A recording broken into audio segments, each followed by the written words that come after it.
Long ago, a fabled band of adventurers allied with monsters, defying their natural enmity to face countless disasters together. They were called the Legion, led by none other than Shay, the translator of creations. This tale revolves around him and his comrades. It all kicks off with an apology to Cheyenne, as they plan to remove him from the team he had always been part of. The protagonist is confused. After all, they had made a vow. Jason, the leader of the Argonauts, asserts he knows the reason. Cheyenne, in his current state, isn't fit to be a companion. A hero needs to grow stronger. Cheyenne acknowledges this but laments giving up everything for his childhood friends. Jason counters that his swordsmanship is lacking and his sacred arts are even worse. Cheyenne's abilities aren't suited for battle, and he should reconsider as he would only hinder them.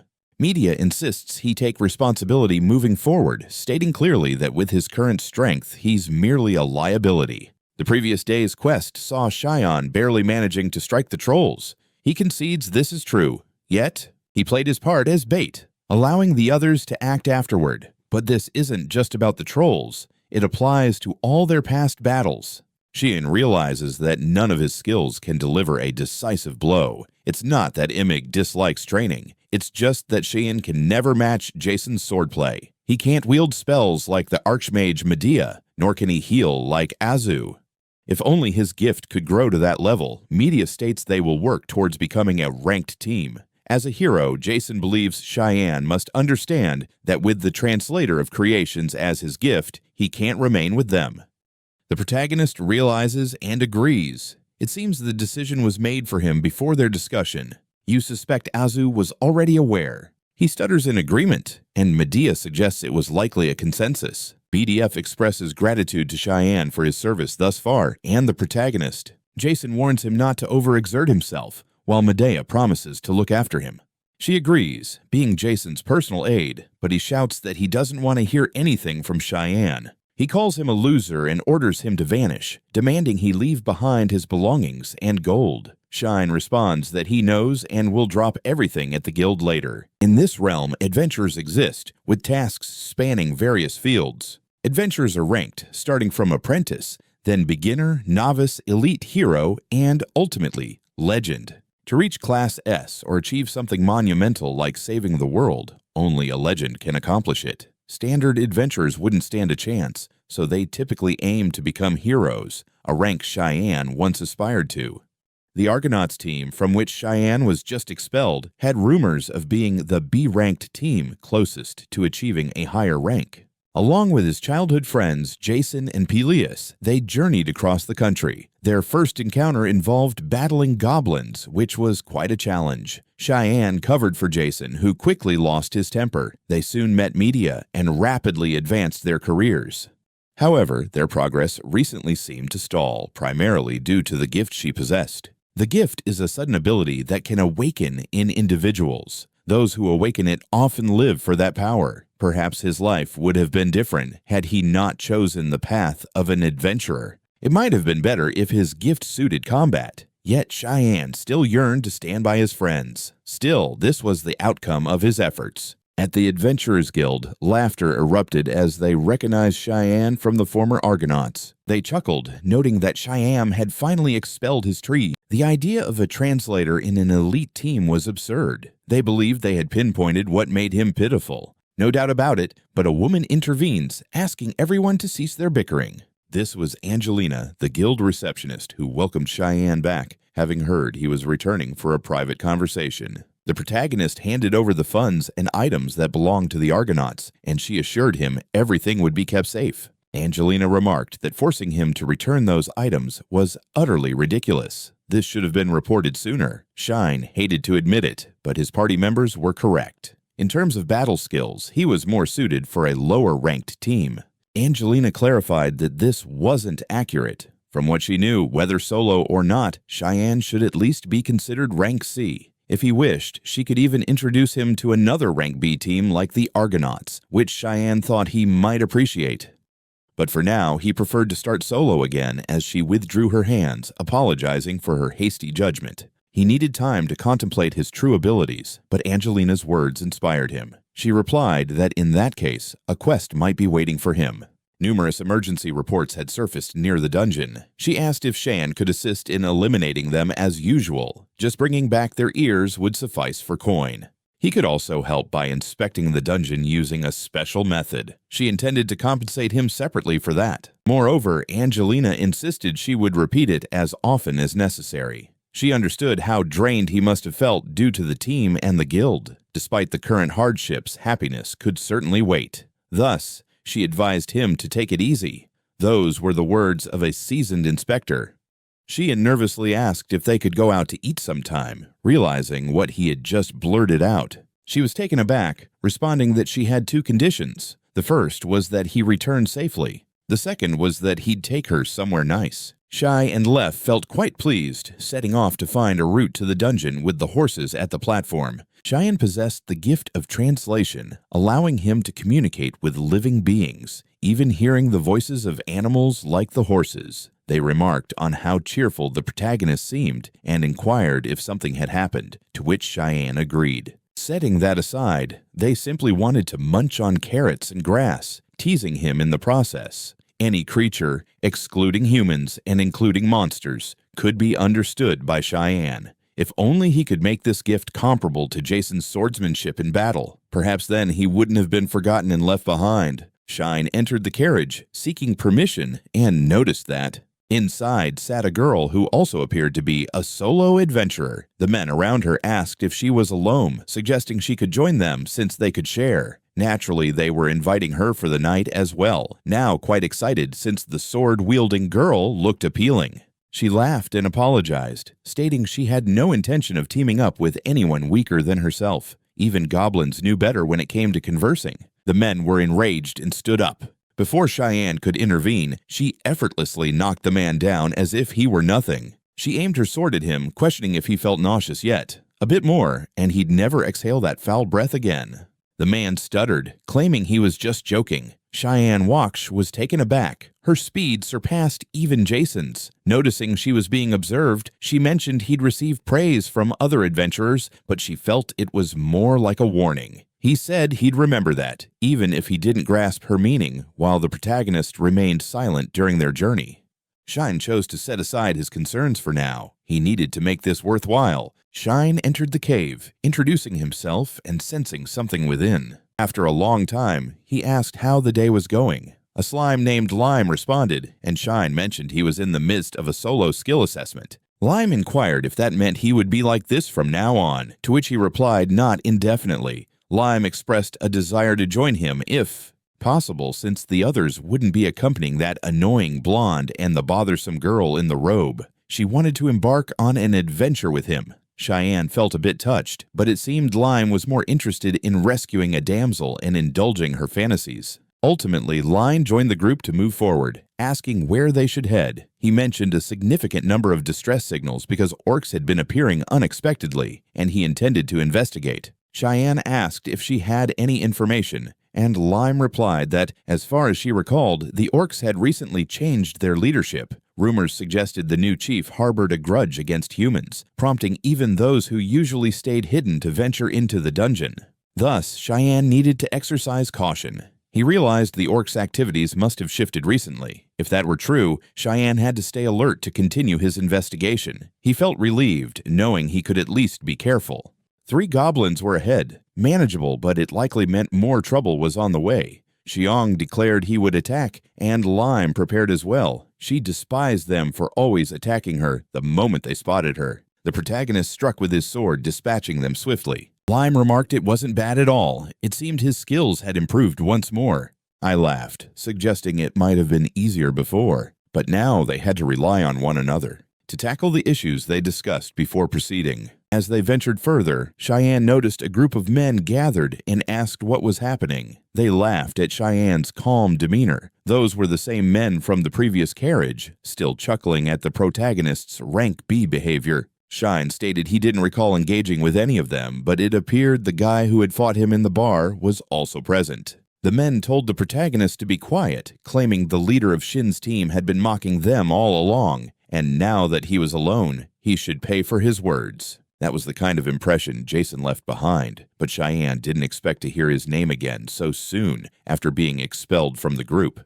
Facing a group alone like this seemed like an easy way to get humiliated, even if they held a grudge. Still, taking on 8 at once felt excessive. Shine questioned if it was truly acceptable. If they remembered, the guild prohibited conflicts among adventurers, and they laughed, stating it wasn't even a real rule. After all, if he died, nothing could be reported, and Cheyenne remarked that if that were the case, there should be no room for mercy. Cheyenne stomped the ground, illuminating the area. They complained that the protagonist startled them, but he couldn't do anything. Being merely a translator, Shine decided it was time to show them how a translator could fight. The other men dismissed it as a bluff and charged at him. Line apologized for making them wait. She had led the orc horde to them, and the true hero of the day had arrived. He realized he had managed everything quite well up to that point. The group of sea orcs pointed at the humans, declaring they would kill them. Immediately, the men suggested to Cheyenne that they should form a team for the time being, and naturally, the protagonist agreed. He hadn't intended to die there in the first place, but clearly those men had no shame. There were 15 of them. If they were genuinely going to fight back, they should be able to push through. Letting them all perish there would leave a bitter taste. As long as Sheehan provided support, he'd find a chance to escape once things settled. Shime warned the men not to lower their guard, pointing at the group's leader in the back, instructing them to attack from a distance. It was time to conclude matters there, but suddenly he noticed something unusual. Bats were around, and he asked if they had been drawn there. Lime sensed a battle. It appeared the great orc was approaching. The most formidable one of all was present, capturing everyone's attention. It would indeed be a grand statement, but for ordinary humans. His words were utterly incomprehensible. The men were immediately assaulted by the massive orcs and shined. He was stunned. It was instant death for a rank C individual. This orc couldn't possibly be a gift bearer, right? Then he locked eyes with the protagonist, that terrifying gaze.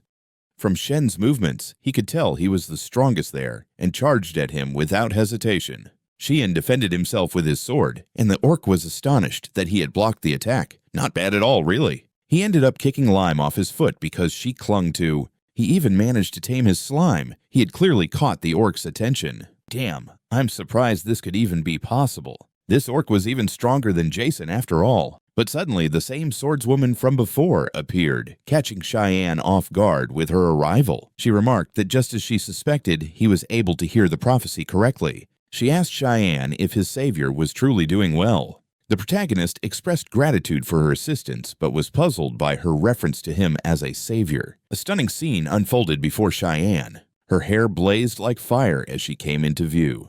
It was the same girl he had seen in the carriage earlier. He was taken aback that a human girl had thwarted his attack, but it wasn't disappointing. He couldn't say he was thrilled about the interruption in their fight, yet he sensed that battling her would yield significant results. The woman inquired about the orc's incessant rambling. She assumed it was merely a reaction to her fighting spirit. Shine questioned if that orc was genuinely a fool. The woman responded that it was unfortunate, but you need to wrap things up swiftly. Sheehan was astonished since her strike had been blocked, and now both were truly relishing the duel. The combatants exchanged blows, realizing they were surpassing each other's expectations in their fight. Cheyenne recognized their monstrous strength. He wished to assist, but couldn't find an opportunity. The orc had never imagined that a woman could endure for so long. Against him, Anne requested her name. She had noticed the girl had intentionally taken the hit, pondering her next move. She unleashed an explosion spell, leaving Shine impressed. That power wasn't even an enchantment. He wondered if she had actually defeated the orc. To withstand that, Shia felt relieved knowing she was unharmed. However, the orc remained intact, seemingly just beginning to reveal his true power, charging at her once more. But again, she disarmed him with a single move that even tore off his arm. Both Shy and Lime were shocked left to watch. The battle raged on, and the orc claimed that no one had ever dodged his strikes before. A human woman was genuinely remarkable. The swordswoman acknowledged his skill. He managed to handle everything quite well despite the circumstances. They noticed something was off as the swordsman began to struggle during the fight. Despite his severe injuries, he appeared to be growing even more powerful. Lime realized this could spell disaster for the swordswoman. The madness escalated to the point where he even harmed one of his own allies just to keep battling her. That was his fighting style. He refused to let anyone obstruct him. Ryan mused that this might be what one refers to as a warrior's pride. The two locked eyes for a brief moment. and the orc expressed regret for causing her distress. Cheyenne informed the warrior that he wished to speak with him, the one who was confused by his sudden conversation, as talking to a monster seemed impossible. But Cham replied that he could manage. The orc asked if he intended to annoy him as well, and Cheyenne replied no, to treat his injuries and propose rescheduling the duel. The swordswoman was perplexed by his words, but Cheyenne urged her to wait and observe. Cheyenne assisted in tending to the wound, stating that if his injuries weren't treated, he would surely perish. But with his healing spell, at least he could survive to fight another day. He then asked what the orc thought about. The orc was quite pleased with that. Cheyenne mentioned he couldn't restore the lost blood, unfortunately, and advised against overexertion. The orc realized this too late. It seemed he was even more foolish than Cheyenne had initially believed. He should ensure he doesn't die before they could meet again. The two shook hands and bid farewell. When they a science that ensures they won't perish before reuniting. They exchanged handshakes and bid farewell. As they left, while exploring the dungeon, the swordsman inquired about her recent experience, to which Cheyenne responded it was merely a negotiation. He expressed regret for the post-battle agreement, but assured her they could duel again if they were allowed to leave. Yet she was more astonished that he could converse with a monster. He explained that his unique ability enabled him to communicate with any conscious being. She felt a mix of admiration and shyness, downplaying her own gift. It was unfortunate that such a talent belonged to someone like him. He had even been ousted from his previous party and was now a lone adventurer. Still, receiving praise from her brought him joy. She mentioned that she also possessed a gift and asked if her voice sounded different. The protagonist noted he could hear two overlapping voices, and Cheyenne realized that must have been the case. Thanks to her, he had been saved twice, which made the swordsman emotional since she could truly hear him. She embraced him joyfully, finally having found her savior. Cheyenne became distracted by her scent, which was actually... But then he noticed the line separating them in the hug. The girl apologized for getting swept up in her emotions. She introduced herself as Cassandra, a B-ranked demonic oracle. Cheyenne reassured her it wasn't her fault and introduced himself in return.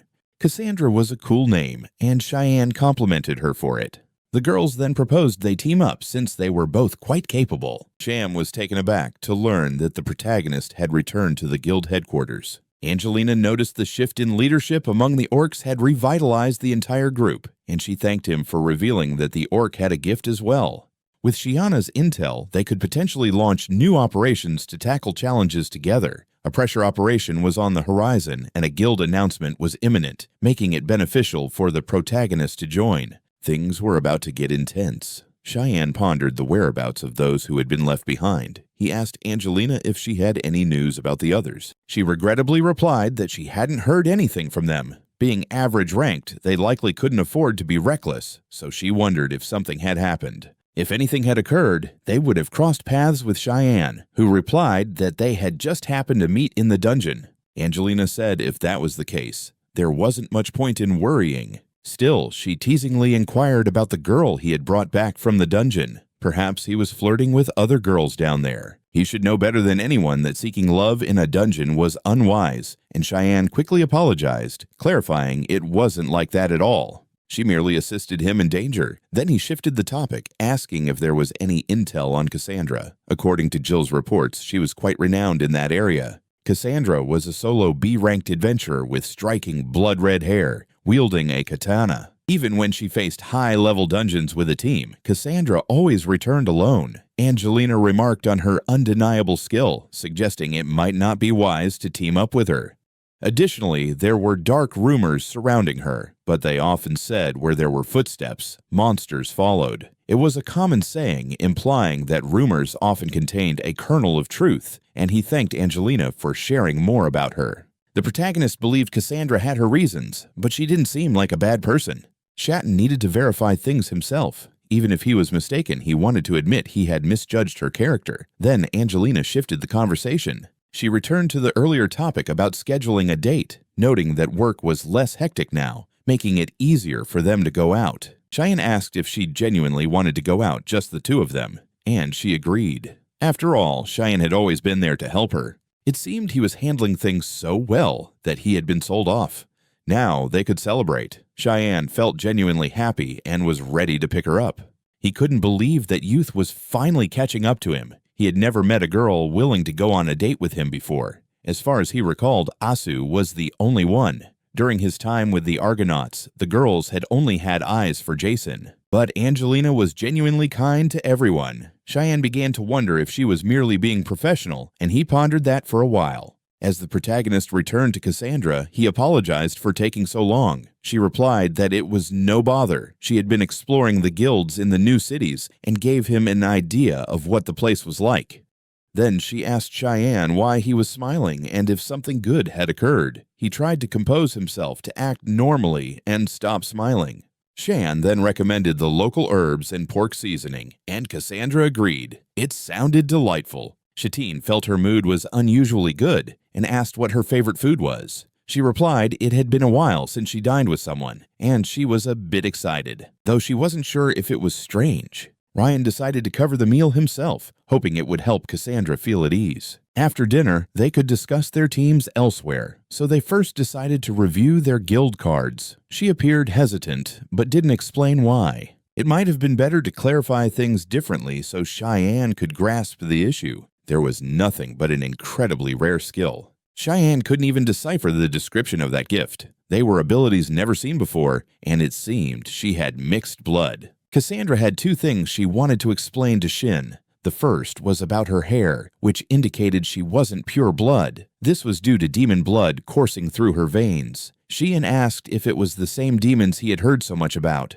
Demons possess immense strength that rivals even monsters. They were said to be descendants of gods who fought for world domination and ultimately fell. Even now, only a few of them existed, and their unimaginable power had become legendary. They existed, but had become reclusive. Cheyenne had never encountered a demon in his life, yet that blood now flowed through her. Cheyenne could now comprehend that she was half demon. As a frontline fighter, she must have possessed exceptional skills. Her ability to foresee the future also applied to combat. On top of that, Cassandra was stunning. Forming a team with her would undoubtedly be a blessing. She mentioned another crucial aspect of her ability, the demonic oracle, which possessed two distinct powers. It enabled her to glimpse a few seconds into the future and confirm it was indeed you. She conceded that her ability had no flaws, yet Cheyenne heard a different voice claim there was a hidden weakness. This contradicted her earlier statement. Cassandra explained that this was how she had survived, but the future she perceived was often misleading for others. Just like before,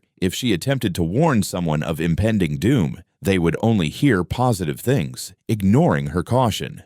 It was a power she couldn't use conveniently for others. Struggling to communicate effectively with him, Shia understood that his ability transformed lies into truths. That's why he could always hear her two voices overlapping. Cassandra found that delightful. If one could interpret her prophecies accurately, lives could be saved, something she had never managed due to her gift. This is why Sham was seen as a key player, and she inquired about his thoughts on that. Her ability seemed to only create issues for others, and she could be judged solely based on her looks. Yet Cassandra was confident in her physical skills and believed they could achieve great things together.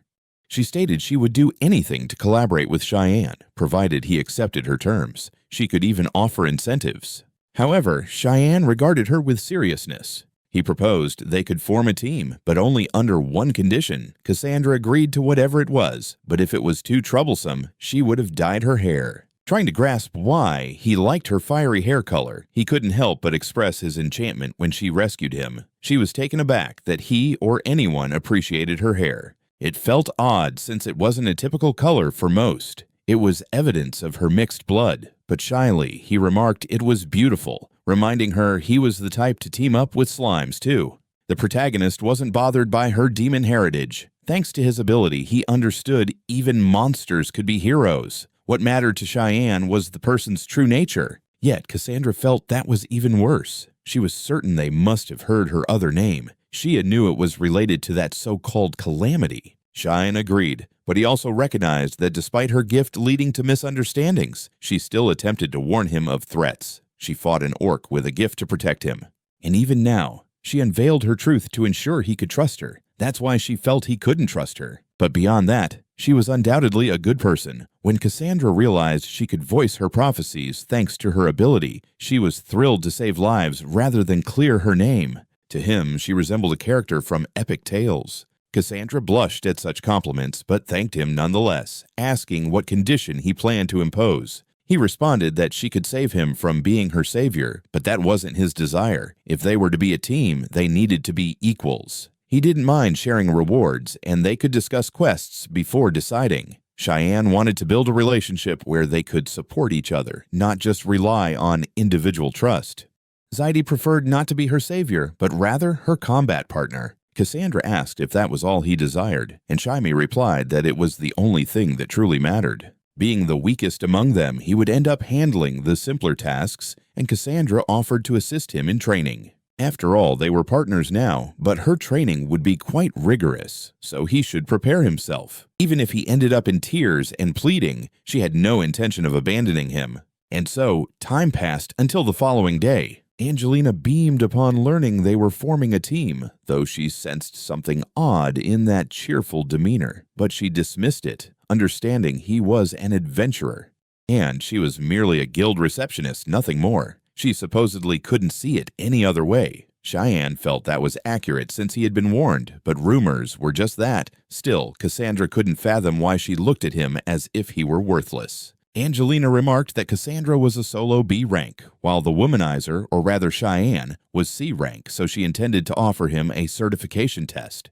The protagonist realized he would be mistreated indefinitely because of this, but Angelina believed they could manage the task. Once they completed their request, their team would officially be ranked B. Cassandra was thrilled. Yun of Xi'an remained downcast. Still, out of curiosity, Angelina inquired how they ended up forming a team, despite his earlier rejection of her advice. She wondered if Xi'an had made a pass at her, and he quickly clarified it wasn't like that. Cassandra explained that Cheyenne had planned to go solo and apologized because it was actually her insistence, and Angelina was clearly annoyed by the situation. Above all, Cassandra didn't think Cheyenne was worthless or anything like that. He even complimented her the previous night. The protagonist was somewhat shocked, realizing he was only tarnishing his own reputation instead of enhancing it. Regardless, Cassandra stated that even if he were worthless, she wouldn't label him as such, and Angelina pressed for more details about that previous night. It seemed they had spent day and night together. Surely he knew how to interact with girls. And she asked if he got along that well with Asabak in the Argonauts too. Cheyenne wanted to clarify, but Angelina told him to be quiet because trash talk would only spread the stench further, and it wasn't as if he teamed up with her solely because of her pretty hair. Cassandra mentioned that his words from the night before were nice, but now they sounded like a lie. Cheyenne attempted to defend himself, insisting it wasn't a lie. This only infuriated Angelina, who told them both to go flirt elsewhere because she was very busy. In any case, they accepted the job offer and hurriedly left, but Angelina waved and asked him to at least return safely. Trolls were known as the final barrier for C-rank adventurers. They were more formidable and frightening than orcs. The most irritating aspect of them was their annoying regenerative ability. Anything less than a lethal blow would heal them instantly. Back when he was with the Argonauts, Medea used her powerful magic to eliminate them in one strike. They lacked high magical power or effective abilities, but with Cassandra's exceptional sword skills and the quality of her weapon, they might stand a chance. Shine pondered how he could buy time for her to defeat them and asked her how long it would take to slay one. She responded that it would only require 5 seconds. This surprised him, but Cassandra added she could swiftly take down 2, so Cheyenne could at least handle one. He thought that should work eventually, but he couldn't even envision himself fighting solo. Cassandra reassured him he would be fine. However, she would assist if needed, but he could trust in his ability to defeat it. As previously mentioned, Cassandra took down 2, and, as previously noted, Cassandra managed to take down 2, and just a few seconds later, Cheyenne indicated. However, the third one remains alive, capturing her focus. His ally had placed her trust in him. He had to handle it. Staying focused was essential to keep the promise he made. All thanks to that sword strike. The protagonist came to a realization. He had brought the creature down. Cassandra yelled a warning, alerting him it was still alive. He needed to keep attacking while it was vulnerable to. He kept assaulting until he finally succeeded in killing it. Even as he gasped for breath, Cassandra rushed to his side because he had done it. Using fire in combat like that exceeded her expectations. That's why she commended his impressive effort. He was overwhelmed by everything that transpired, but appreciated the lessons learned from her. The duo returned to the guild, where another receptionist confirmed their victory over the stone troll. She congratulated them, as he was now officially a member of a rank B team. Angelina was busy with another task, but she would surely be pleased to hear about their success. Shine hoped so, given how much Angelina had supported him. The woman wasn't certain if he had heard, but a significant quest would soon be available. This was decided based on intel from the lead adventurer. The guild was short-staffed and needed to start calling rank B members. The one stirring the pot with his words was none other than Jason. They had appeared after a while, and he greeted Medea as well. Jason assumed Shane would be wandering around, crying and pleading for a reunion, yet he had managed to team up with a woman, and not too shabby. Cassandra inquired if the protagonist knew that rude guy, and he responded that he was the leader of the former group, the Argonauts. Jason chuckled and agreed, claiming he was the legendary hero Jason. But Cassandra laughed too. He wasn't even deserving of Shine's effort to be called a hero. This infuriated him, nearly sparking a fight right then and there. Medea urged Jason to calm down and restrained him. He questioned if she genuinely believed he could lose to that woman and wondered if it was due to guild rules. Medea refuted it. It was because the red-haired girl was a solo rank B adventurer named Cassandra Calamity.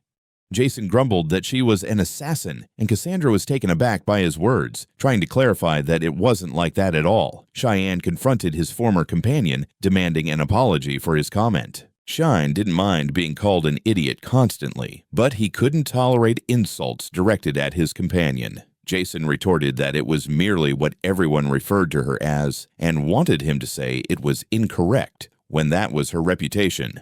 Cheyenne asserted that his survival was all the proof needed. Jason claimed he must have just fallen for her charms, but the argument was going nowhere. He proposed settling it with a duel, and Cheyenne immediately accepted, but Cassandra asked him to hold on a moment. She wanted to handle it herself, causing the protagonist to worry about her. After all, he knew Cassandra's sword skills were renowned and top-notch, yet he still feared the outcome. She replied that this was all the more reason to make it work. Their honor was still at stake. Jason laughed, saying it was a ridiculous sight to let a girl take the lead. Cassandra shot back that he could keep barking as much as he liked. Meanwhile, she told Cheyenne to just cheer for her. They even decided to place a wager on the fight. The others began betting, and everyone prepared for the clash. Jason readied himself for battle, while Medea felt uneasy about what was unfolding. The onlookers shouted at him to be cautious of Cassandra, labeling her an assassin, and he acknowledged he was well aware of her abilities.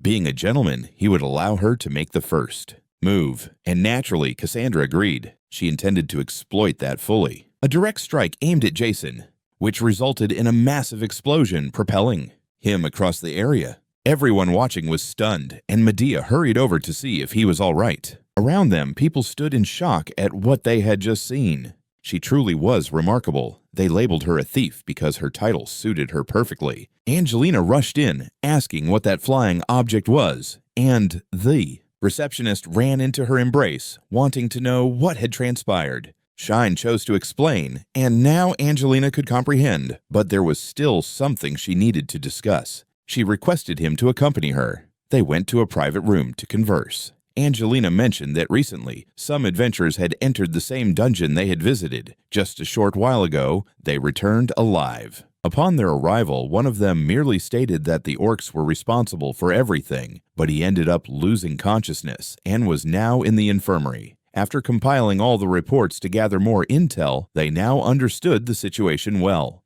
The guild would initiate an emergency mission to promptly pursue the orcs and address the situation.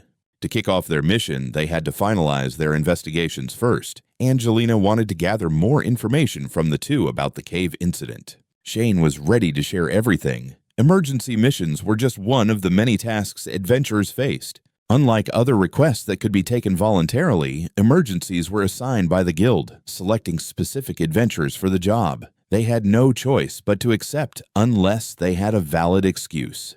This indicated a crisis of significant scale, potentially threatening their town. Angelina expressed her gratitude for their thorough explanation, but regarding the individuals from earlier, they had also ventured inside. It was wise to assume there was a gift barrow among the orc horde, enhancing their powers. Shagan inquired if this suggested the presence of an orc king. Cassandra asked if he was aware of the changes in their behavior, and he confirmed he had read about it in some old guild documents. Decades ago, an army led by an orc king from a specific cave advanced toward a town.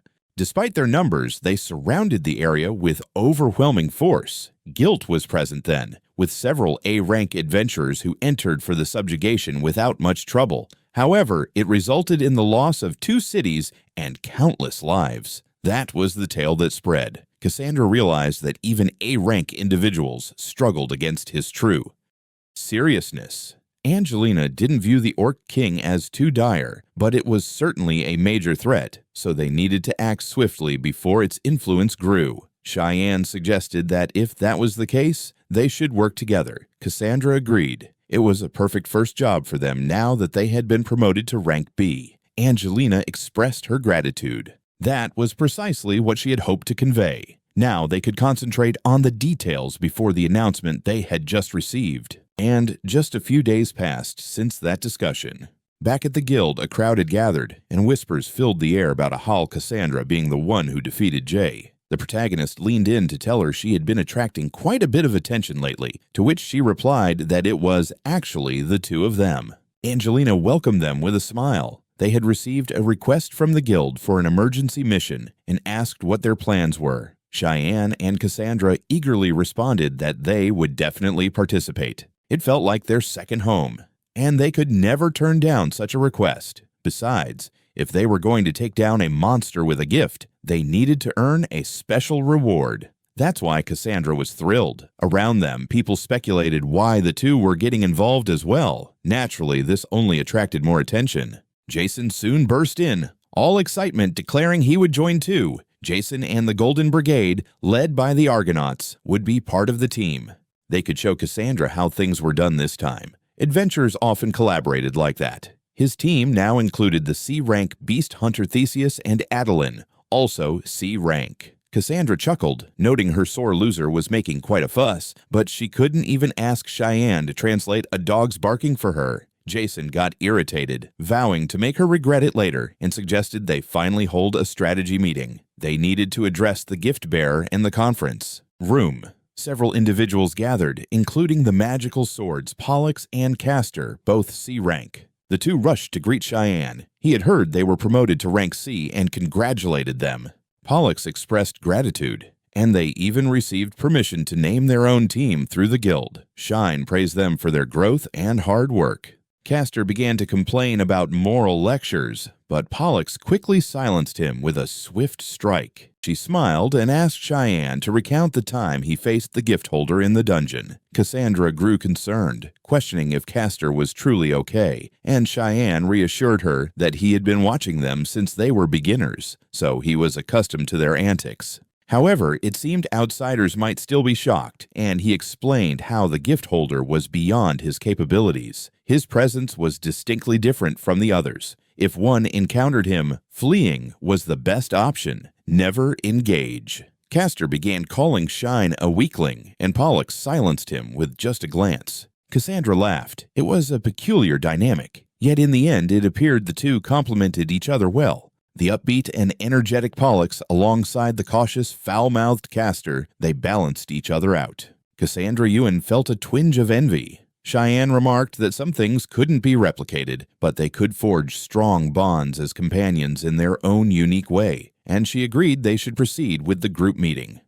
The formation for the Force expedition involved splitting into an escort team, followed by the Rank C advanced group and the Rank B main force. The escort team was tasked with scouting the area, while the meeting aimed to establish the main force, the special unit. There was a limit to the number of carriages that could transport people.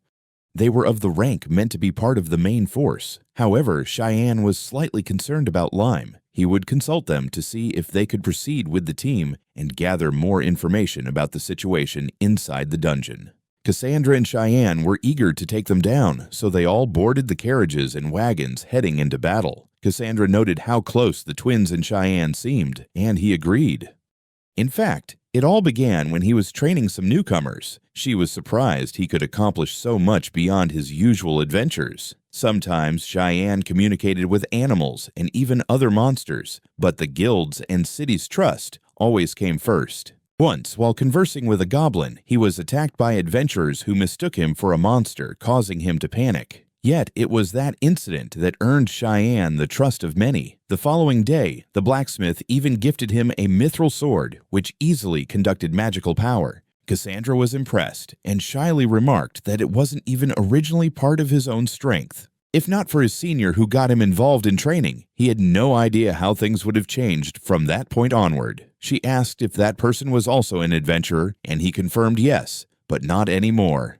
However, as Shine's partner, Cassandra vowed to uphold his reputation. Later, everyone convened at the guild camp, and Cheyenne inquired about the twins' well-being. Pollux turned around cheerfully, while Castor appeared annoyed. The protagonists sensed their nerves, but there was no need to rush. If they faced a formidable enemy, they could simply retreat. Their mission was to survive and gather information. Castor didn't want to hear any of that, but Pollux quickly shut him up again, as he always interrupted her important discussions with Cheyenne. She sincerely thanked him, but also urged them to be cautious and not to worry too much. In return, Pollux wanted to ask a favor, and Shine replied that if it was within his power, he would make it happen.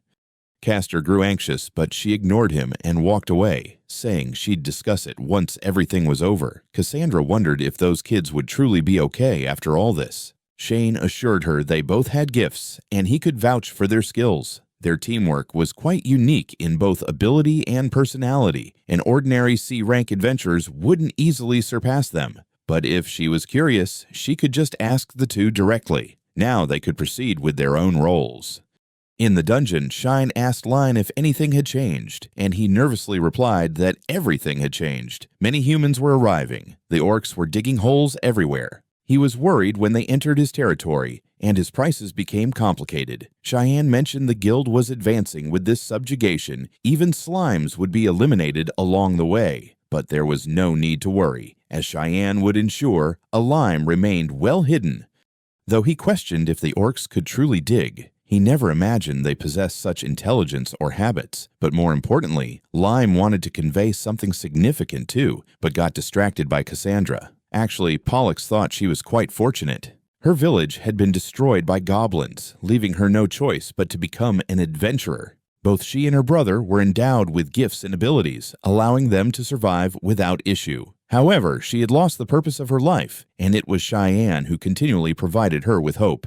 Not as a child who lost her hometown, but as an adventurer, she was recognized for Kushua. The words he shared still offered her support. In this subjugation, she might actually prove useful somehow. Castor tended to Pollux's wounds, and she expressed her gratitude for his care. She was aware of how she felt, but they were in enemy territory. Therefore, they had to remain focused. She agreed to be more cautious. They encountered a massive horde of orcs, and they desperately unleashed their magic against them. Meanwhile, she realized there were far too many foes approaching, and the bats kept appearing. Cassandra questioned if everything would turn out all right. The guild people always seemed quite annoyed with the situation. Despite their own struggles, Cheyenne remained troubled by the orcs' baffling behavior they had mentioned earlier. Above all, she should have recognized that if they couldn't function as a team now, collaboration was pointless. Cassandra concurred. They could handle this and later apologize for the trouble caused. Ahead, they encountered goblins, but capturing them didn't require lethal force. Shine inquired about the whereabouts of the humans inside. The goblins indicated where they had gone. However, it appeared they were still struggling. Cheyenne soon picked up the sounds of combat and knew they had to get closer. They moved swiftly after Cassandra dealt with the goblins before they could even spot them. Castor and Pollux were battling alone against a horde of orcs, but the number of monsters was overwhelming with no end in sight. Castor warned his sister to stay alert as he planned to create an opening. She questioned his sudden change in tone. At that rate, at least two of them could manage things alone. Castor was prepared to make a sacrifice to convey this. Cassandra quickly appeared, eliminating the monsters before anything worse could unfold. Sheena asked if they were all right, suggesting they could handle things while he attempted to reason with the orcs. If they wished to avoid annihilation, retreating and hiding was their best option. Yet the orcs seemed solely focused on slaughtering humans. Shine realized they likely couldn't comprehend his words. They also appeared to lack independent movement. The protagonist remained impressed, but they needed to prioritize escaping, assisting the two children to their feet. Shay and Seti came online to keep an eye on them. He began taking down several more orcs. With such power and magic, it might be effective against those who bear gifts anyway, checking on Cassandra's status. But as expected, there was no reason to fret about her. She was capable of handling that kind of situation. Cassandra noted there was no response from her gift either. Cheyenne pointed out that their movements were quite odd for orcs. He still felt uneasy about it. The protagonist approached Pollux, who lay on the ground, unsure if she was dreaming. He offered her a drink, and she complained about its terrible taste. Yet Cheyenne felt relieved since she appeared to be okay. Still, she worried about her brother's state, until she realized he was merely enchanted by Cassandra. The two expressed their gratitude for the assistance, and Cheyenne noted that thanks to them, they had arrived just in time. Cassandra agreed, praising them for managing well on their own until that moment. Pollux apologized but mentioned she needed to return and report to headquarters, and they concurred since they couldn't fall for the same trap twice. Two of them departed, and Cheyenne instructed them to thoroughly check the area. That's when they discovered Lime, who had something to show them. Upon reaching the back of the cave, they found the same work from before. It was Schwein, injured and alone. Cassandra began discussing that guy from earlier, and Cheyenne recognized him as the same gift holder from before, Schwein.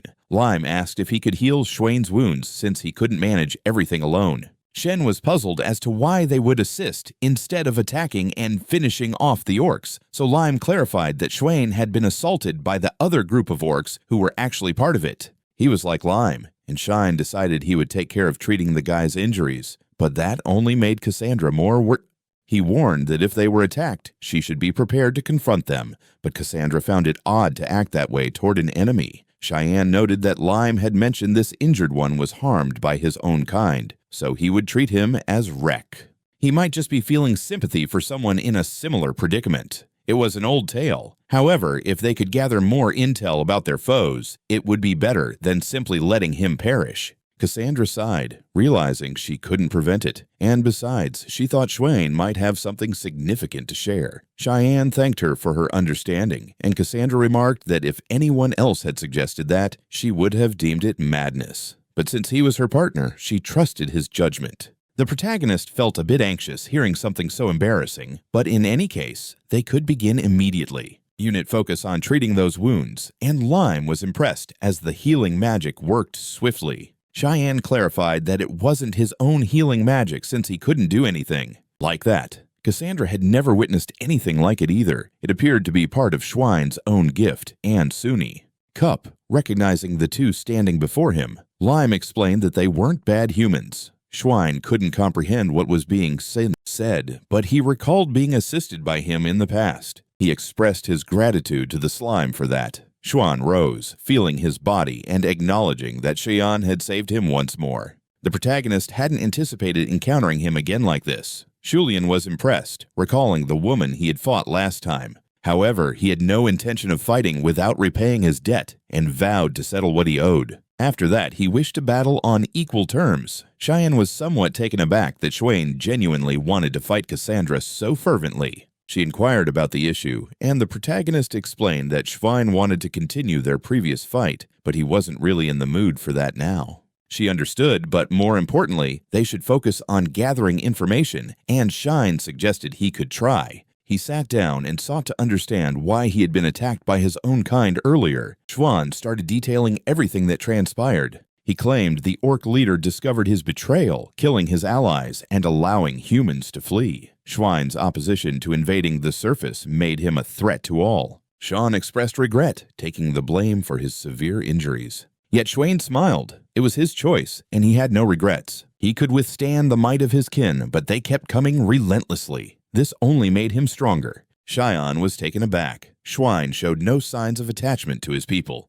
Schwan warned that this detachment could be perilous, yet he craved battles against formidable foes. He was willing to assist Shin in confronting the leader. He remained uneasy about his brother's actions, prompting the protagonist to inquire further. Was the orc leader truly his sibling? Did he possess a unique power like Schwain? Schwain chuckled. Sham was sharp, resembling his brother closely upon closer inspection. As Sheehan previously mentioned, Chwain's brother wielded a peculiar power, enabling him to issue commands that could be ignored by those he charmed. Despite being one of the weaker orcs, his cunning made him the tribe's leader. His brother once mentioned a plan to let everyone escape while distracting the humans. There were hints of an invasion strategy, but it was unclear. Cheyenne was stunned. He pondered if they had truly fallen into the orcs' trap by sending so many at once. The guild was unaware of a strategist among the orcs. At this rate, the assault would face significant issues. The protagonist wanted to verify this, but they might have to confront his brother and potentially kill him in front of Schwain. He questioned if that was acceptable, and Schwain agreed. He had no obligation to protect him. For them, strength was paramount. Cheyenne understood his resolve and warned the others of the impending danger. Cassandra inquired about any intel, and the protagonist confirmed, but it was the worst kind. Time was of the essence. They could only move forward as they walked back. Meanwhile, the Argonauts Brigade, dispatched by the guild for the quest, gathered. They were at the location where the strongest orcs were expected to assemble. Jason was frustrated, demanding to know when they would arrive. At this sluggish pace, the others would outpace them. Atalanta reminded him they couldn't afford to be reckless without knowing the enemy's tactics. Still fuming, she suggested they consult the bats for guidance. As a hunter, she should have been able to utilize animals, but she couldn't communicate with bats at the moment. Atalanta noted that if her partner were present, she could have done so. Jason remained irate. If she and her partner had been there, things wouldn't be this dire. Media urged him to calm down. After all, it was Media who wanted to ban Cheyenne, and she retorted that he was the one who deemed it necessary. He continued to berate her for shifting blame. If that guy had truly been trustworthy, he wouldn't have been discarded. Jason was livid. Their group was B rank, yet they faced this situation. They should have already found a way to advance to A rank. To prevent losing any valuable members, especially Cheyenne, he regretted his earlier decision to discard him. He acknowledged their information disadvantage, but they couldn't afford to lose combat strength. Jason was the hero, Medea the powerful archmage. Atalanta was a C-rank hunter, while Anthesius had recently achieved B rank as a monster hunter. The four gift-bearers were combat-ready, but Cheyenne had become involved with a new group, including a woman named Cassandra. If they had to fight on the front lines, it would be complicated, as he might end up losing.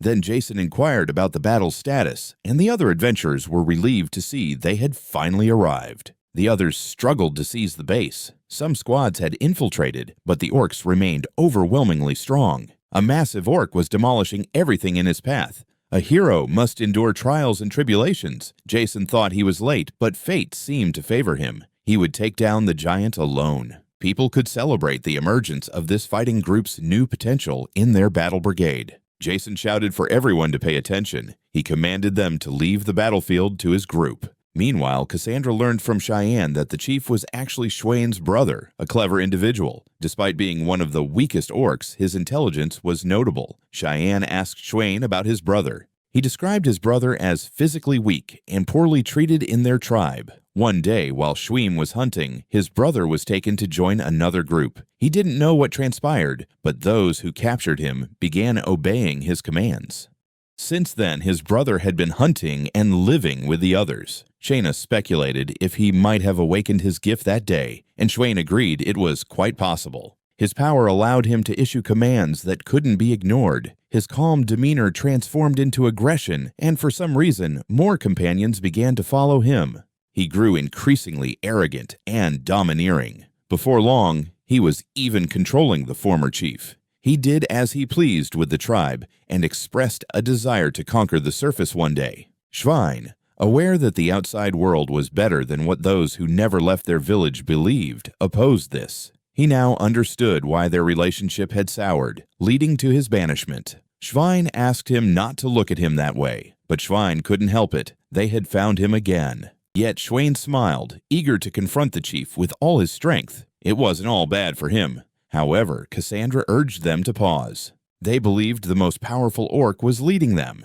If they destroyed the current forces but let their guard down, the orcs could invade again, which would be extremely perilous. Shine agreed. They needed to eliminate the true chief at all costs. Meanwhile, the other adventurers were already engaged in combat. Jason couldn't comprehend why they couldn't breach the defenses of the weaker creatures. They had bolstered their strength for this operation, yet things were unfolding this way.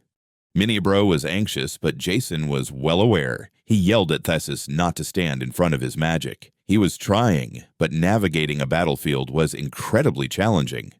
Hattylin ended up getting blown away, and Jason instructed Thesis to heal her. He was too slow to assess the situation. If Cheyenne were here, things might have turned problematic. Jason was furious at the relentless beasts attacking them. Media called out to Jason, and everyone cleared the way as she unleashed a massive blast of power. They praised her, and now they could resume their assault. But Theseus mentioned he hadn't finished healing yet. Jason told him to focus on providing support afterward. They pressed forward to confront the monsters. Other adventurers were fighting further ahead. They still seemed safe. Jason assured them they were there to assist, and the others felt relieved. He instructed them to protect Media, and the adventurers trusted him since he managed to break through the horde. Jason was prepared to confront that enormous monster and become a true hero, charging at it immediately. The two clashed while the other adventurers.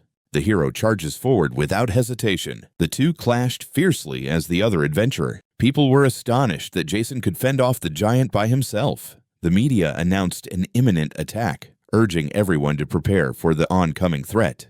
He sensed the pressure mounting. His adversary was undeniably formidable indeed. At this rate, he would be overrun, yet a nagging sense of dread lingered. Perhaps the creature, despite its limited intellect, was directing the orcs with surprising strategy. Still, he couldn't shake thoughts of what might have transpired if Shin had been present. He tried to avoid dwelling on his former ally's absence. Jason chuckled, convinced that at this rate victory was inevitable and everything would conclude swiftly. Media unleashed a massive magical blast aimed at the beast. Everyone else questioned whether they had struck it squarely. The orc remained vigilant, showing no signs of faltering, which was astonishing since he had used his own allies as shields against the magic. Despite Jason's relentless assaults attempting to wear him down, the orc proved to be far too strong. Media found herself caught in the crossfire. Jason dashed forward, desperate to rescue her, but his sword was knocked from his grasp. A colossal slash tore through the air, leaving Medea vulnerable as she fell after losing her protection.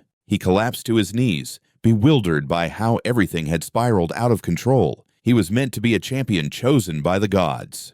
And now he found himself plummeting into despair at the hands of a mere orc. The front lines were crumbling, but he was determined to ensure Medea's safe escape. Just then, a wind spell struck the orc, and Jason questioned why Sheehan had chosen this moment to arrive. The protagonist charged at the orc, flanked by Cassandra and Schween. Sean felt the ground shake beneath him, wondering if he had been summoned by a potent spell. Cassandra urged them to hurry, insisting they were close. They sprinted ahead, arriving just in time to witness the exit's light and Jason taking a direct blow while shielding Media. She cried out in panic for Jason while Cheyenne rushed in to save them both using his magic. He instructed the others to leave it to him, then hurried to assess the adventurer's condition. Cassandra and Schwain positioned themselves between the orc and their group. The Detroitans had always sought to confront him, and Cassandra acknowledged the orc chief as a truly worthy foe. Shen Randachek of Media was still alive and requested Lime, who hesitated, to assist the man, but since it was his wish, she agreed this once.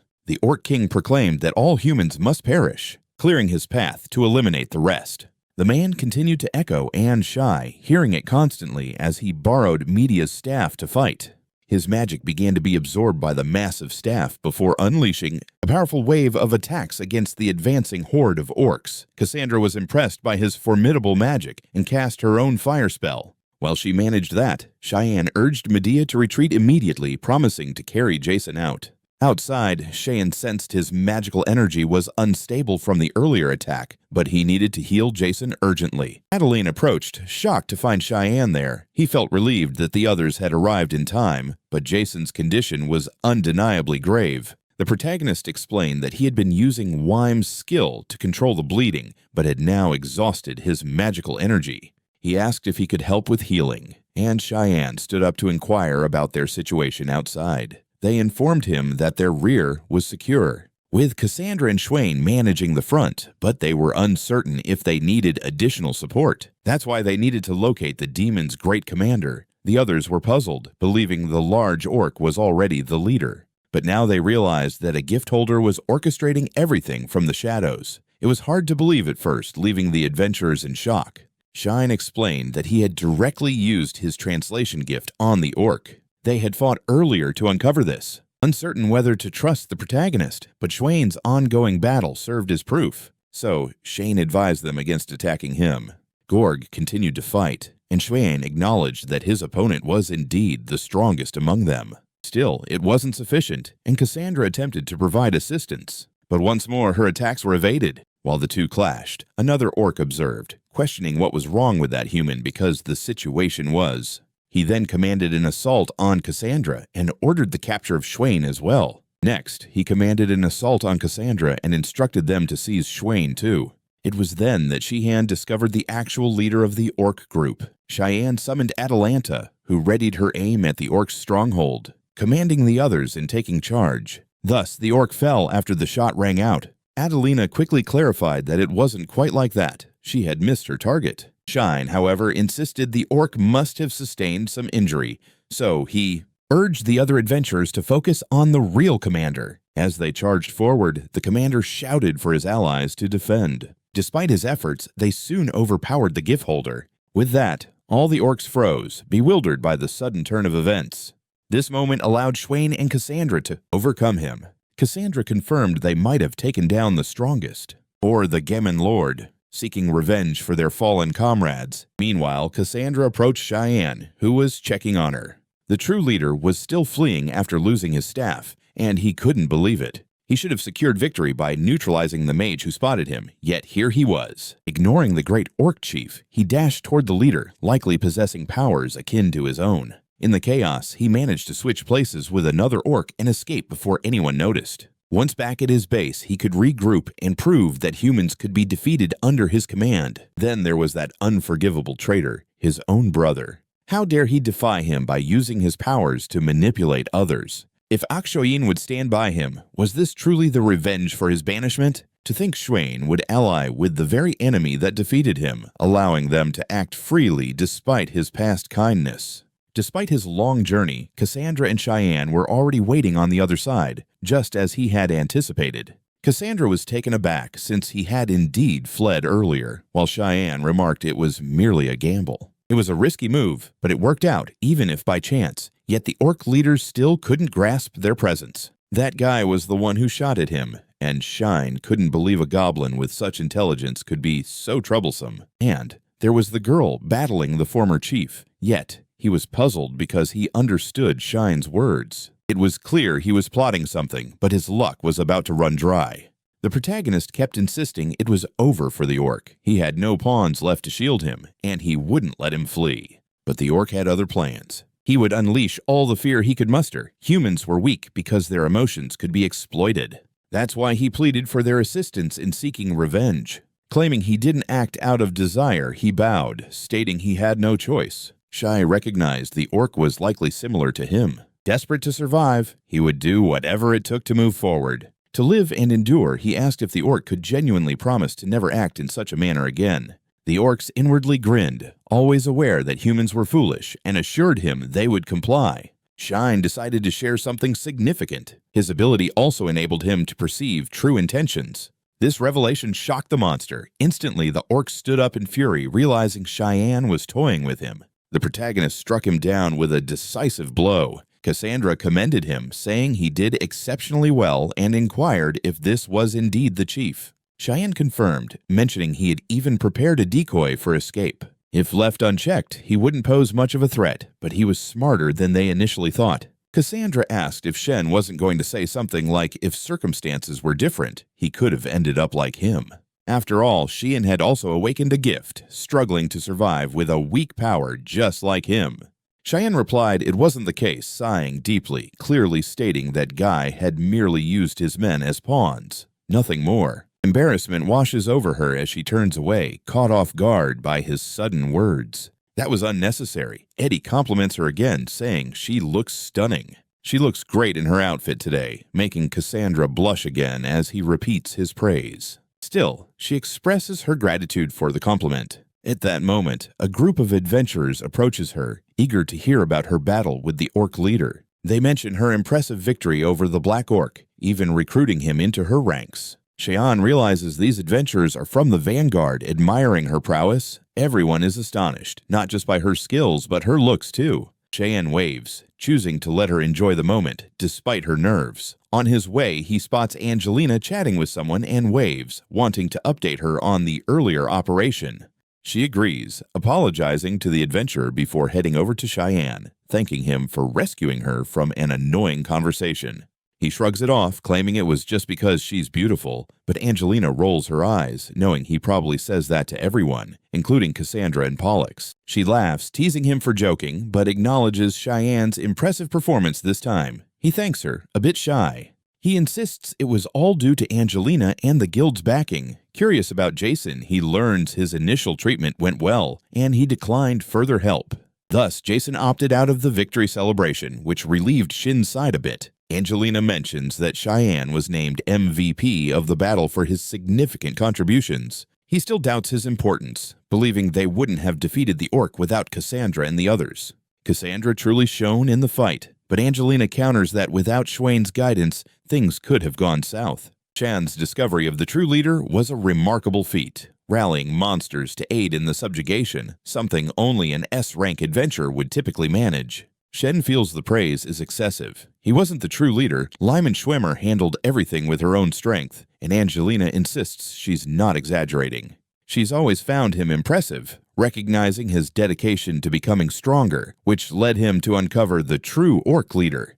This allowed them to secure victory without further complications, so he could take a moment to acknowledge his achievement in defeating the orc boss. Cheyenne is slightly taken aback by her words until another receptionist calls for Angelina, needing to discuss something. She sighs, realizing she must postpone their conversation, but whispers that they should grab a meal together soon. Feeling relieved to have dodged a bullet, he soon finds Pollux approaching to chat. She's annoyed that Cheyenne didn't call her over, and he apologizes for interrupting her talk with others. She insists it's fine, inviting him for a drink. Cheyenne asks what they were discussing, even though he knows Pollux tends to ramble. She mentions wanting to talk about her hero. Cheyenne understands that everyone has someone they look up to and asks who this adventurer is.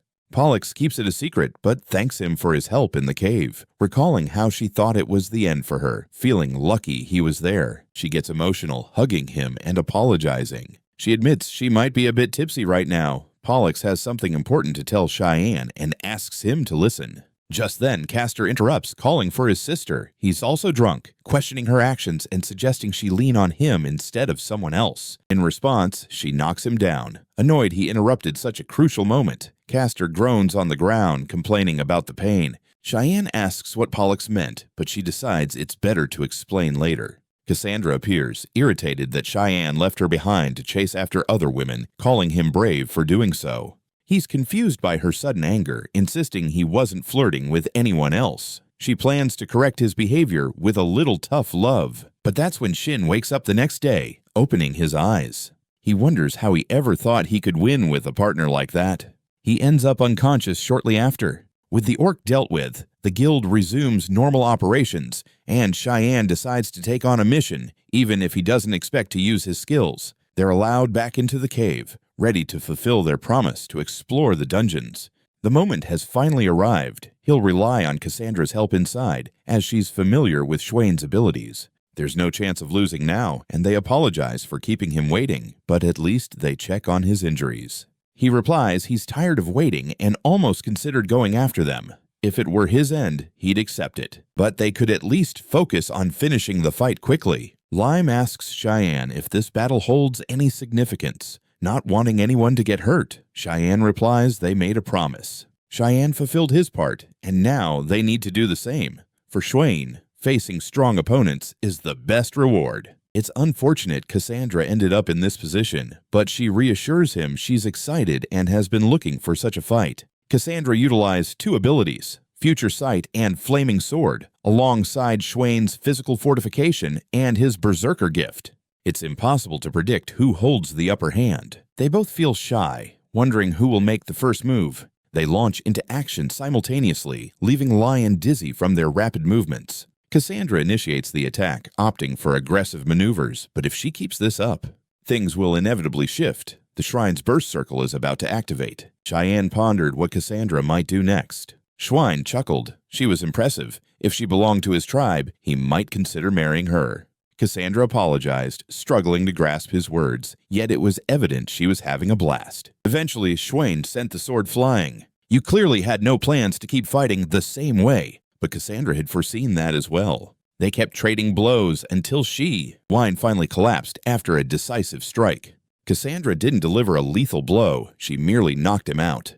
He wouldn't be able to enter pursuer mode. That signaled the battle's conclusion. After everything settled, he acknowledged his total defeat, yet he felt good about it and held no regrets. Cassandra requested Xia to translate, prompting a protagonist to ask Shuang if he couldn't have waited until he healed. Schwein questioned his genuine curiosity. His hand had been severed by his partner after all. Waiting until he was at full strength to fight seemed too convenient, so he chose to move forward.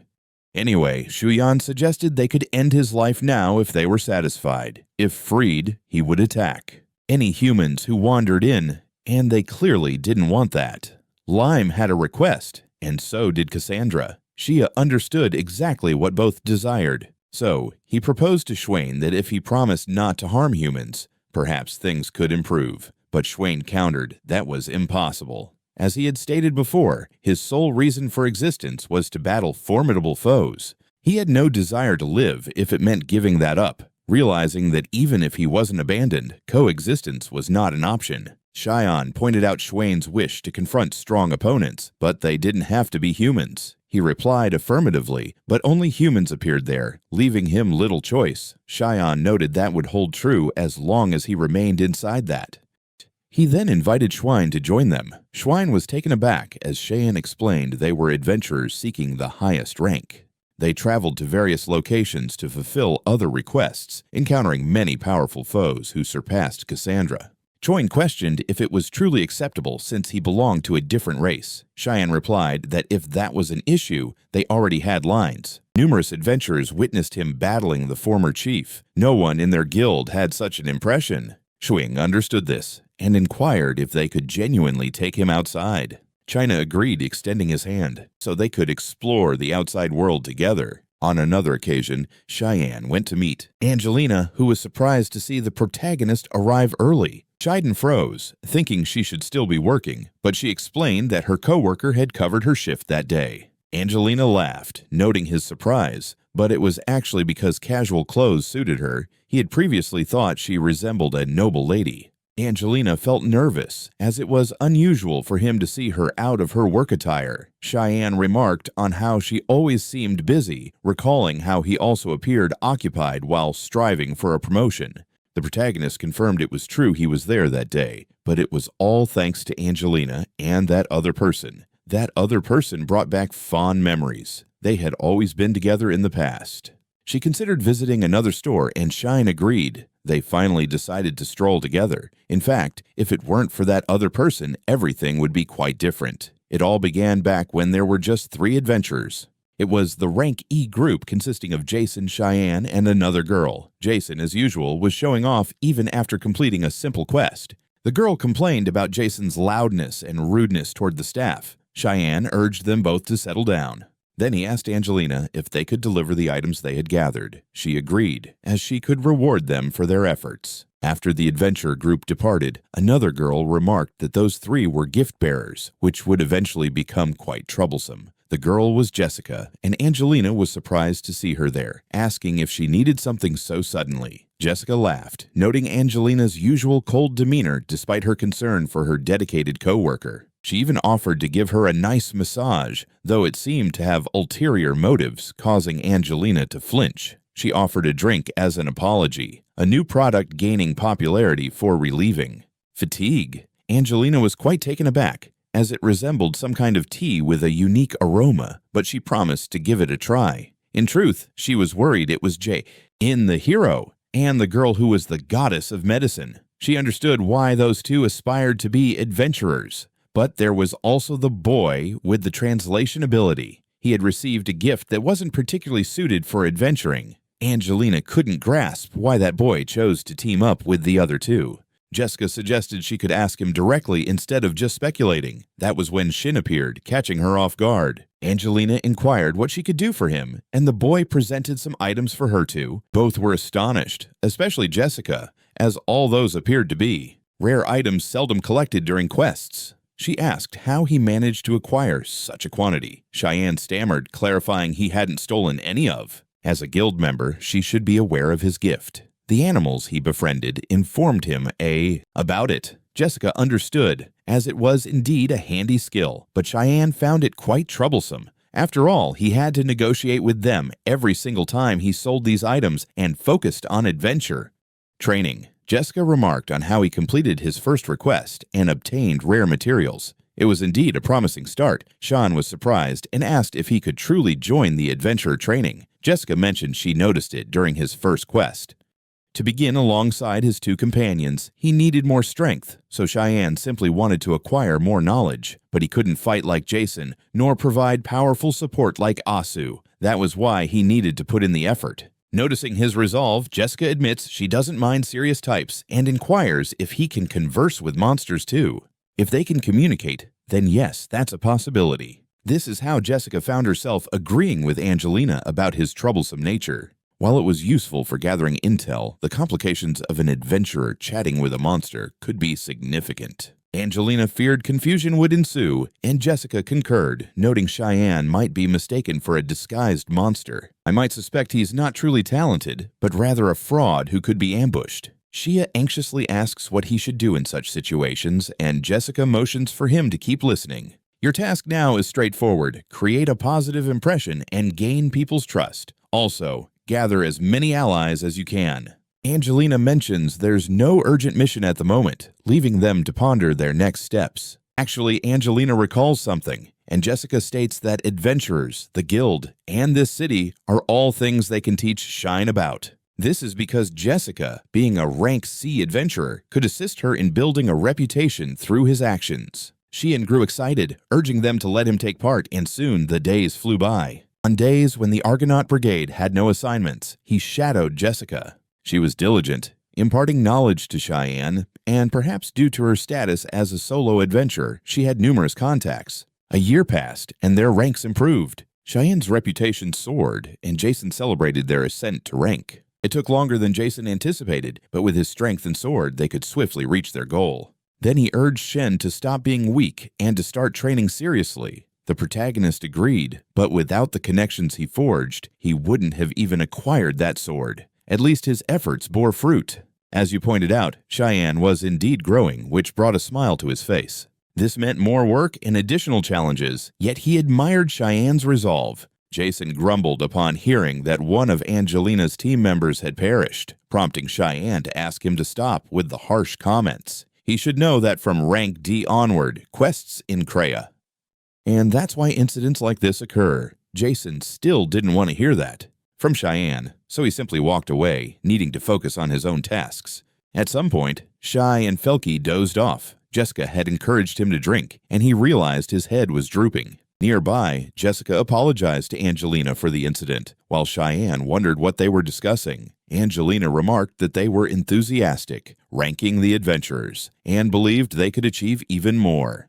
Jessica reassured her, insisting it wasn't her fault. She knew it wasn't, but Angelina still wished to prevent further loss of life. Jessica asked if she couldn't just let go of her responsibilities. Selena grumbled, stating she couldn't do that. It was her duty, and people depended on her. Jessica reminded her that many lives had been saved through her efforts, so she should have confidence. Still, Angelina pleaded with Jessica not to die, and Jessica vowed she would never let that happen, as she had saved enough money. It seemed she was finally on the verge of opening her own shop. She couldn't die now, not when she had plans. Angelina felt joy and asked if she could at least share her accomplishments and her first customer with Cheyenne and the others. After Jessica departed, Cheyenne, now rising as an adventurer, was assigned as a new instructor for Namus Adventurer. He became quite busy, and the three of them found it hard to spend time together. Angelina received another promotion, and Cheyenne's mornings were completely booked. However, during this time, Cheyenne began to feel uneasy as he saw Pollux rushing towards him, seeking help.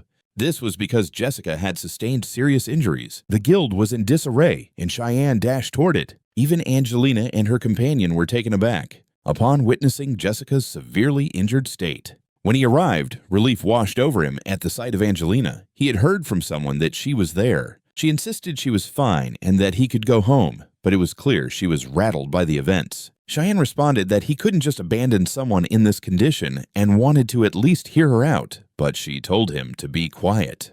She began to cry, saying it was all right. Ultimately, Cheyenne was an adventurer too and would eventually meet his end. That's why Angelina didn't want him to be kind to her or get too close. But Cheyenne insisted he wouldn't die. She called him a liar, recalling how Laya, Hayes, and Gina had all made similar claims before perishing. Even Jessica, who said she would be fine, could fall at any moment. Cheyenne slowly approached her, promising he wouldn't die. He possessed the knowledge and experience gained from others, hoping she would trust him. Yet she remained anxious. All they did was send adventurers on missions, and many lost their lives tragically. Everyone risked everything, and all she could do was pray. Cheyenne countered that wasn't the case at all, because Angelina carefully selected suitable individuals for each request. They could embark on adventures with peace of mind. In tough or painful times, remembering her smile always provided them strength. That's why she urged her not to say things like she was powerless. This caused her to tear up once more. She chuckled, genuinely believing her end was near. Even Angelina and Cheyenne felt a bit awkward. Yet Angelina beamed with joy, relieved that Jessica was unharmed, and Jessica laughed, claiming she had made a huge promise. Her days of adventure had concluded, but she intended to open her shop whenever she pleased and relish her new life. Her shop was quite popular among girls, and she inquired if the others were also connected to Cheyenne. They turned around, noticing Cheyenne and Angelina on a date at Jessica's. Cassandra, a Lime, and Schween pretended to be casual behind them. Cassandra stammered, claiming they just happened to see the pair and didn't want to interrupt. Cheyenne asked Jessica if there was anything else they could order for everyone, and she laughed, realizing how much he had matured. Jessica mentioned she had something planned as long as she managed the seating. Everyone raised their glasses to toast the success of the emergency operation. They spent the evening together, and Jessica was taken aback by how Cheyenne had found new friends who seemed like real people. Angelina concurred, though she found it odd that befriending monsters was treated so seriously. Still, like the success of the emergency mission, she was surprised her superiors approved Lime and Schwain's cases. Angelina agreed, noting it was quite challenging, and Jessica turned to Cheyenne. She asked if he had chosen a name for his adventurer team. The protagonist realized he hadn't yet. Eventually, they settled on Legion, which Cheyenne thought had a nice ring to it. Lime also agreed, even if she didn't fully grasp the significance, but she liked how strong it sounded. That night, they all had a great time until Cheyenne contemplated eventually locating the home of those monsters. However, the protagonist was taken aback to find someone standing in front of their house, wondering who it could be. He heard from a rat that this person had been there for quite a while, shyly observing the staff, curious about who it might be. As he got closer, he recognized it was Asu. She pulled back her hood, calling Cheyenne a fool for making her wait so long. He was stunned to see her again. It was true he had left Jason's team, and Cheyenne was surprised, thinking she already knew. She simply embraced him, but suddenly, what was the scent of another woman? What did that imply? Lucien stood frozen in shock. But more importantly, he needed to know why she was near his home. She said it was because she wanted to ask something of Cheyenne. Asu wanted Cheyenne to accompany her to the Gorgon village, which definitely caught him off guard. So, the video concludes here. If you want to catch the next part, activate the notification bell. See you next time on TAB's channel. The air crackles with tension as the heroes prepare for the impending battle.